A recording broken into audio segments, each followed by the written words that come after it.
Vazatonina nao fihavanan'Andriamanitra dia mankasitraka an'Andriamanitra tamin'izay fotoanantsika tapany voalohany izay a. Mankasitraka ihany koa ny vavy Siliviana mitondra ny fiderana sy ny fiankofana mbo amin'ny fahasoavana hatrany ianao ravavy a. Dia Andriamanitra fa noho Jesosy indray alamandra ity fotoan'androany ity ahafahako mitondra ny hafatra Andriamanitra eto androany a. Za dia fitaovana ihany fa Jesosy indray no nanendry ahy dia ataoko ampanetretena be ny afan'Andriamanitra. Dia mankasitraka ihany koa ny vavy Filipiana izay nanendry anahy iraky vady androany a. Dia raisiko ampitiavana indray ny asan'ny tompo androany a. Ka manasatsika rehetra indray amin'ny izy mivavaka tsika teo a. Efa miankohatra teo anatrehana tsika fa mbola hivavaka hatrany mangataka ny taridala fanamasina androany a. Manasanao hoe tena sokafo fonao mitenena amin'ny tompo ianao raha mangetaita tena amin'Andriamanitra androany a. Fa rehefa mangetaeta ianao a dia manome anao maimaimpoana eto Andriamanitra hiteny aminao eto izy a. Fa tena fanamasina ny ampiteny antsika eto androany ampiteny anahy eto ary hiteny aminao tsiraray avy any tokantrano ihany koa izy. Amen. Mivavaka tsika. Raha eo misaotra anao zahay a, mankasitraka anao zay Jesosy a, fa mbola omena fotoana toy izao indray ahafahanay miray fo sy miray saina eto anatrehanao. Androany zay tompo dia nampifoazinao maraina indray zay a, satria hiteny aminay tsiraray avy ianao. Manokatra ny fonay zay, manokatra ny sainay sy ny fanahinay mba tena ampakatra an'izay tianao tenenina aminay eto indray amin'ity fotoana androany ity. Afantatra ny sitraponao hoe inona ny zavatra tianao ampahafantarina anay androany a. Fa manokatra ny fonay izay tsiraray avy. Jesosy inona zavatra maka ny toeranao anatin'ny fonay sy ny sainay ao. Ity bahana anay indray amin'ity maraina ity mety tsy ahitana ny voninay teo, tsy hahanona ny feonao a. Efa doranao amin'ny asa fanamasina izany tsy manan-kery tsy manam-pahefana amin'ity fotoananao ity. Fa oka ny sitraponao no tanteraka dia tena iny fanamasinao no tena izany teny izany ananaty fonay tsiraray avy. Ametraka izany teny izany any anaty fonay tsiraray avy. Hitondra hery ho anay, hitondra fanasitranana, hitondra famelombelomana, anasitrana anay ny teninao amin'ity androany ity. Ka mitenena araka ny fomba anao eto ianao. Za dia fitaovana ihany Jesosy a. Fa anao ny teny, anao ny hery ary anao ny fahefany. Ka mitenena eto ianao a, aoka ny sitraponao irery ihany tanteraka fa tsy hitany ihany. Dia mankasitraka indrindra fanamasinao, manatena anao izay ary tena matoky anao fa manakambara aminay tsiraray avy eto ianao.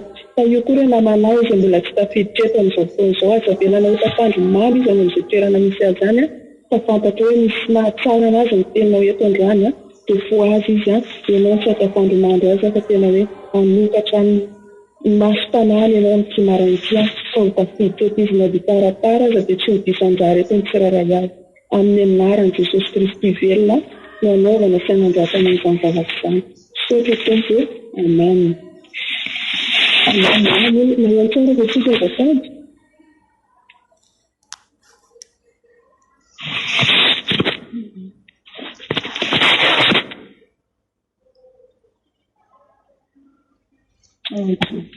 Irana Jesosy.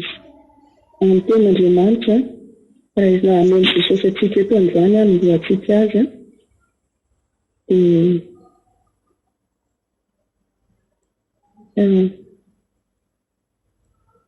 Tesaloniana voaloha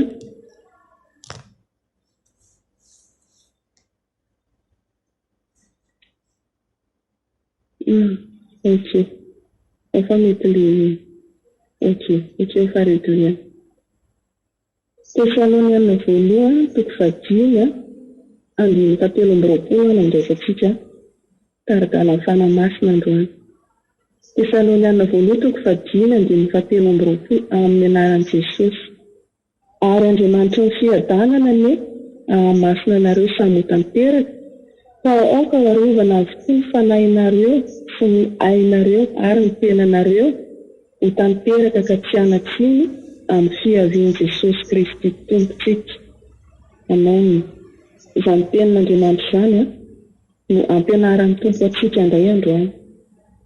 Andriamanitra ny fiadanana ny amin'ny masina anareo samy tanteraka, fa aoka harovana avokoa ny fanahinareo sy ny ainareo ary ny tenanareo ho tanteraka ka tsy hanatsiny amin'ny fiavian'i Jesosy Kristy tompo. Amen. Andriamanitra miteny amintsika tsiraray avy eto amin'izay maraina-baovao izao. Tsika tsiraray avy dia samy miandry amin'ny tombo daholo. Miandry ny fiavian'i Jesosy tsika ary samy miomana ho any an-danitra tsika. Dia mitaky zavatra telo amintsika eto Andriamanitra raha tia teny tongony atsika, taky zavatra anankitelo izy. Hiarovantsika n'inona izy? Aoka izy hiarovanareo avokoa ny faninahinareo, voalohany izay ny faninahinareo, ny ainareo ary ny tenanareo. Nahary antsika Andriamanitra, namolavolatsika Andriamanitra, io vatantsika io dia misy ny fanahy, misy ny aina ary misy ny vatana. Naharin'Andriamanitra tsika olombelona izany dia ahitana an'ireo telo eo any amin'ny vatantsika, ny aina sy ny vatana ary ny fanahy. Samy hafa ireo fa hafa ny fanahintsika dia hafa ny aitsika dia hafa ny vatantsika. Samy hafa ireo. Dia fantatsika hoe ny olona iray idirantsika ilay fanahy. Matetika tsika rehefa mivavaka miandry ny tompo miambina dia io fanahintsika io mikarakarantsika. Mikarakara ilay fanahintsika tsika hoe Jesosy ary io vao fanahiko satria io mitondra any an-danitra. Ohatra dia indraindray dia tena hoe fanahy mahery dia any amin'ilay fanahy foana ny karakarantsika. Marina be hoe mila karakarana ny fanahintsika. Ny olona iray moa izany rehefa hoe nandray an'Andriamanitra, rehefa nanolotena nandray an'i Jesosy, nanolotena nandray an'i Jesosy izy dia efa miovana any amin'ny tontolo-panahiny any. Marina be misy zavatra miovana any amin'ny tontolo-panahintsika rehefa manolotena ho an'Andriamanitra tsika. Dia tsapantsika hoe misy ho antsika kristianina izany ilay zavatra izay, rehefa nanolotena ho an'Andriamanitra tsika dia velona ny fanahintsika. Rehefa nanao batisitsika, rehefa natao batisitsika dia velona ny fanahintsika satria efa an'Andriamanitra tsika. Dia eo indrindra nidirantsika androany hoe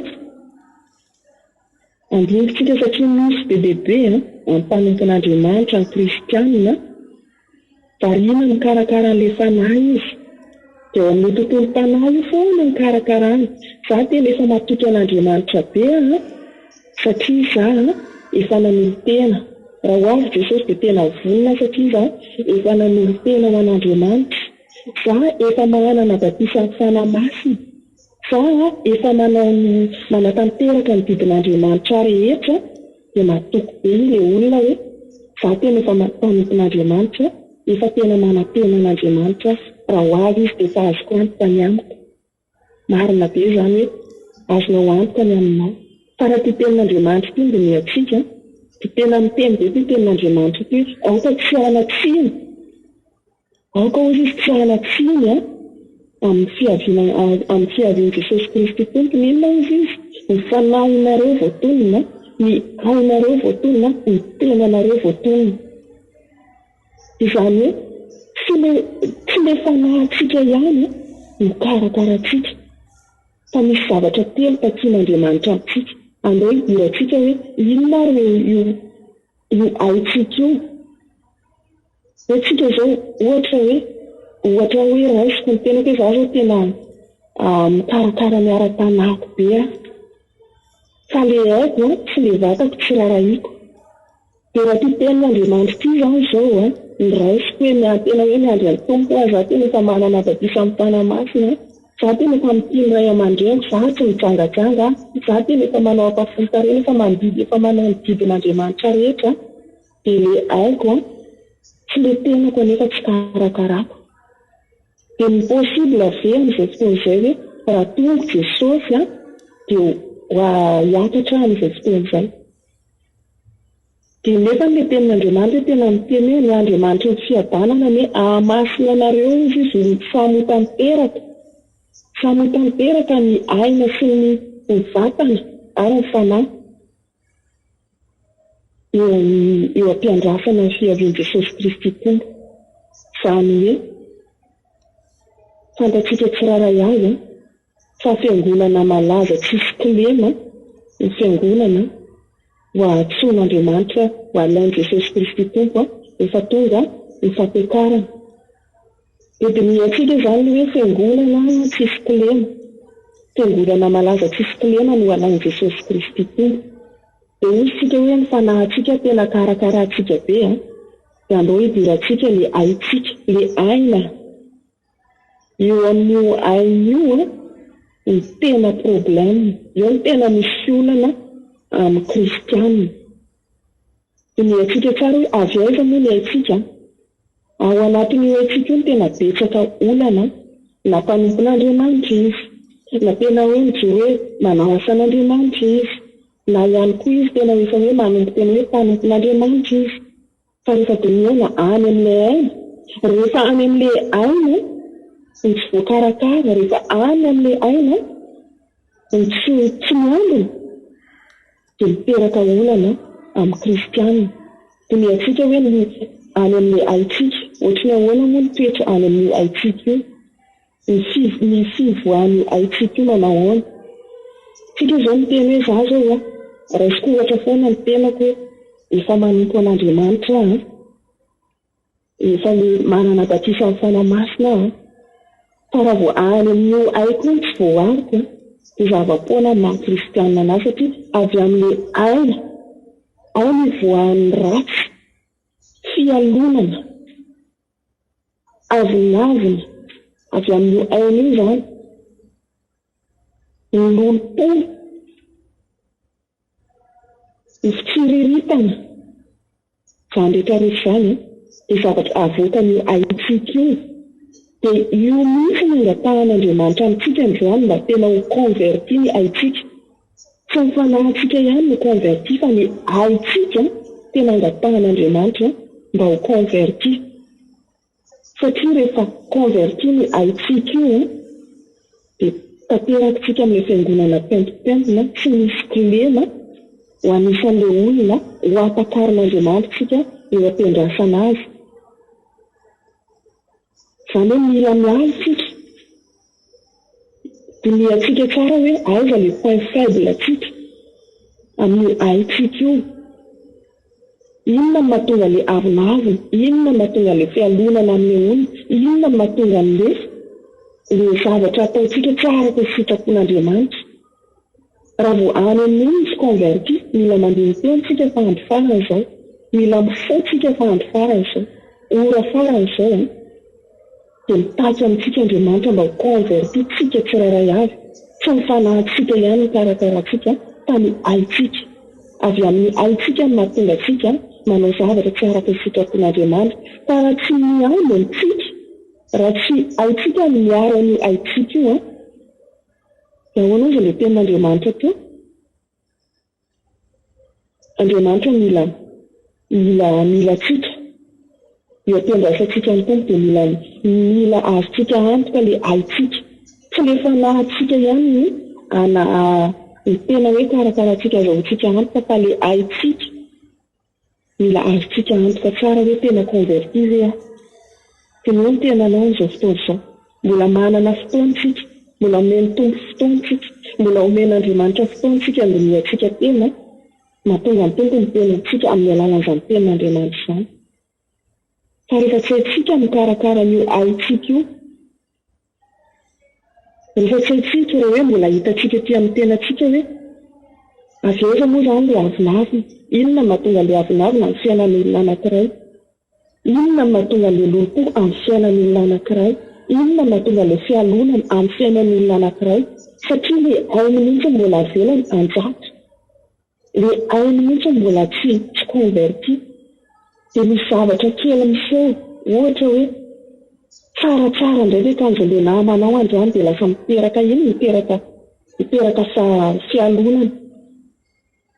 Dia izay ilay ainao izay mbola tsy converti raha izay zavatra izay misy amin'ny tenanao. Any amin'ilay ainao mihitsy mbola tsy araka ilay tempo angapahan'Andriamanitra amintsika amin'ny teny ity ato amin'ny Kolosiana ity. Izany hoe any amin'ilay aintsika mihitsy mbola matoa izany hita amin'ny olona anankiray izay zavatra izay mbola misy fijery tsy mifanaraka amin'ny sitrapon'Andriamanitra, sainana tsy mifanaraka amin'ny sitrapon'Andriamanitra, toe-po tsy mifanaraka amin'ny sitrapon'Andriamanitra. dia mbola tsy converti ilay olona izany.